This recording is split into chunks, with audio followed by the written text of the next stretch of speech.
بسم اللہ الرحمن الرحیم۔ سامعین و ناظرین السلام علیکم ورحمۃ اللہ وبرکاتہ۔ میں امید کرتا ہوں آپ یہاں کہیں بھی ہوں گے خیریت سے ہوں گے۔ میری دعا ہے اللہ رب العالمین آپ کو ہمیشہ کامیابیاں اور خوشیاں عطا فرمائے۔ آج کی ویڈیو کا ٹائٹل آپ نے دیکھا ہوگا، بنی اسرائیل کے گائے ذبح کرنے کا واقعہ۔ اس کے متعلق آج کی ویڈیو بنا رہا ہوں۔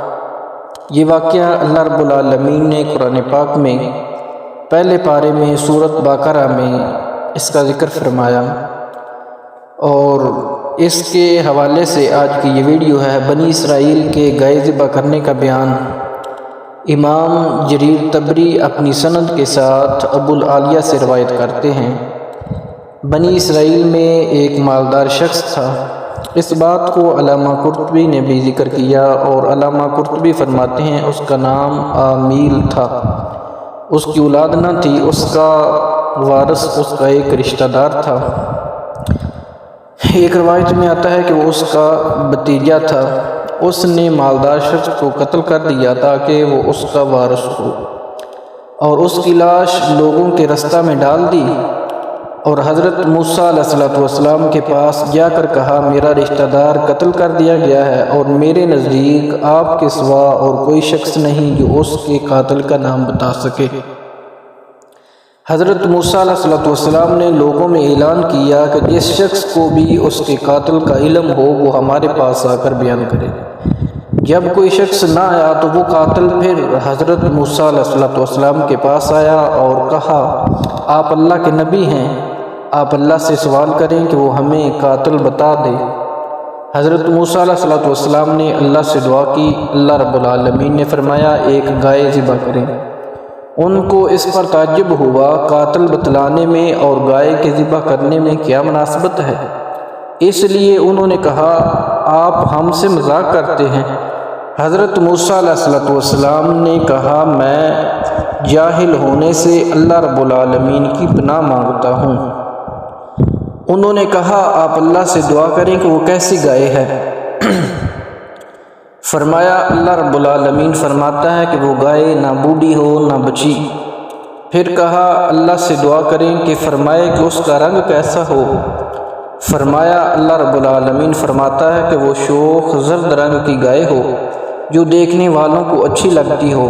انہوں نے پھر کہا، معلوم کریں کہ اس کی صفت کیسی ہو، یہ گائے ہم پر مشتبہ ہو گئی ہے اور ہم انشاءاللہ ہدایت پا جائیں گے۔ فرمایا، وہ گائے محنت کے کام نہ کرتی ہو، نہ ہل چلاتی ہو، نہ کھیتی کو پانی دیتی ہو، وہ صحیح سالم اور بے داغ ہو۔ انہوں نے کہا کہ اب آپ نے پوری بات بتائی۔ پھر انہوں نے اس گائے کو ذبح کیا۔ وہ یہ کام کرنے والے نہ تھے جس وقت ان لوگوں کو گائے ذبح کرنے کا حکم دیا گیا۔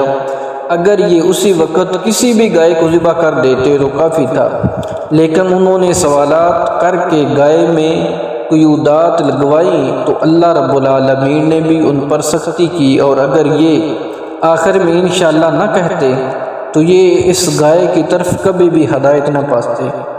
جس گائے کا انہوں نے تعین کیا تھا وہ صرف ایک بوڑھی عورت کے پاس تھی جس کے یتیم بچے تھے۔ جب اس کو معلوم ہوا کہ یہ اس گائے کے علاوہ اور کسی گائے کو ذبح نہیں کریں گے تو اس نے اس گائے کی قیمت بہت بڑھا دی۔ ایک روایت میں آتا ہے، اس عورت نے اس کے وزن سے 10 گنا زیادہ سونا طلب کیا۔ امام طبری اس روایت کو ذکر کرتے ہیں، وہ حضرت موسیٰ علیہ السلام کے پاس گئے اور کہا، وہ عورت بہت زیادہ قیمت مانگ رہی ہے۔ موسیٰ علیہ السلام نے فرمایا، تم نے خود اپنے اوپر سختی کی، اب اس کی منہ مانگی قیمت دو۔ انہوں نے وہ قیمت ادا کر کے گائے کو خریدا اور اس کو ذبح کیا۔ حضرت موسیٰ علیہ السلام نے حکم دیا کہ اس کی ہڈی لے کر مقتول کے جسم پر مارو۔ جب مقتول پر گائے کی ہڈی ماری گئی تو وہ زندہ ہو گیا۔ اس نے قاتل کا نام بتا دیا اور پھر مر گیا۔ قاتل وہی شخص تھا جس نے اس کے قاتل کا مطالبہ کیا تھا۔ اس کو اس برے عمل کی پاداش میں قتل کر دیا گیا۔ اس مقتول کا نام آمیل تھا۔ اس کے بارے میں مختلف روایتیں ہیں کہ اس کا قاتل جو ہے وہ کون تھا۔ کسی نے کہا کہ اس کا چچا زاد بھائی تھا، کسی نے کہا کہ اس کا اپنا بھائی تھا، کسی نے کہا کہ اس کا وہ بھتیجا تھا۔ بنی اسرائیل نے جس گائے کو ذبح کیا تھا اس کے متعلق امام جلال الدین سیوطی لکھتے ہیں اور امام ابن ابی دنیا یہ امام بخاری علیہ رحمہ کے شاگرد ہیں۔ وہ حضرت عباس رضی اللہ عنہ سے روایت کرتے ہیں کہ بنی اسرائیل میں ایک نوجوان ایک دکان میں کچھ چیزیں فروخت کرتا تھا۔ اس کا باپ بوڑھا تھا۔ ایک دن ایک اور شہر سے ایک شخص آیا، اس سے کچھ سودا طلب کیا اور اس کی قیمت دے دی۔ وہ اس کے ساتھ دکان کھولنے گیا تاکہ اس کو وہ چیزیں دے دے کہ ابھی اس کے والد کے پاس تھی۔ وہ دکان کے سائے میں سو رہا تھا۔ اس شخص نے کہا کہ اس کو جگا دو۔ اس لڑکے نے کہا کہ وہ سویا ہوا ہے، میں اس کو بیدار نہیں کروں گا۔ اس شخص نے اس کو جگانے کے لیے دگنی قیمت پیش کی۔ اس لڑکے نے انکار کر دیا حتیٰ کہ وہ شخص چلا گیا۔ اس لڑکے نے جو اپنے باپ کے ساتھ نیکی کی تھی، اللہ رب العالمین نے اس کی یہ جزا دی کہ ان کی گائے سے وہ گائے پیدا ہوئی جس کی بنی اسرائیل کو تلاش تھی۔ بنی اسرائیل اس گائے کو خریدنا چاہتے تھے، وہ لڑکا راضی نہ ہوتا تھا۔ حضرت موسیٰ علیہ السلام نے فرمایا کہ اس کو راضی کر کے گائے کو خریدو۔ بالآخر اس کی قیمت یہ طے کی گئی کہ اس کے وزن کے برابر سونا دیا جائے۔ اور گائے ذبح کرنے کے واقعے سے کچھ مسائل استنباط ہوتے ہیں، ان کا بھی ذکر تفسیر میں آتا ہے۔ علامہ غلام رسول سعیدی علیہ رحمہ نے تبیان القرآن میں ان مسائل کا بھی ذکر کیا کہ بنی اسرائیل کو اس حکم میں جو بھی اشکال ہوا اس کے حل کے لیے انہیں موسیٰ علیہ السلام سے دعا کی، درخواست کی، از خود دعا نہیں کی۔ نہ موسیٰ علیہ السلام نے یہ فرمایا کہ تم خود دعا کر لو، اس سے وسیلہ اور مقربین سے دعا کرانے کا ثبوت ہے۔ اور مذاق کرنا جاہلوں کا کام ہے، البتہ مزاح اور چیز ہے، یعنی کوئی نکتہ افروز بات کرنا، جیسے حضور نبی رحمت صلی اللہ علیہ وآلہ وسلم نے فرمایا کہ کوئی بڑھیا جنت میں نہیں جائے گی۔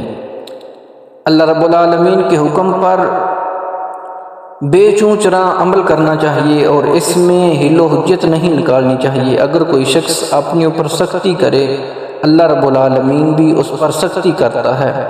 بنی اسرائیل نے بیجا سوالات کر کے اپنے اوپر سختی کی، اللہ رب العالمین نے بھی اس میں قیودات لگا دی۔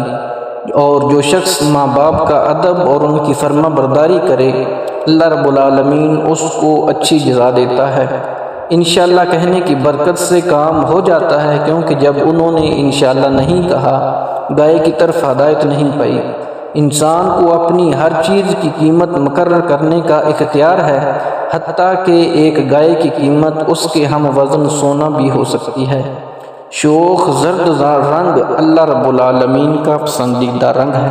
سامعین و ناظرین، یہ واقعہ میں نے آپ کے سامنے قرآن و حدیث کی روشنی میں بیان کیا ہے، اور نیک بات کو، اچھی بات کو، قرآن و حدیث کی بات کو شیئر کرنا، دوسرے لوگوں تک پہنچانا بھی صدقہ جاریہ ہے۔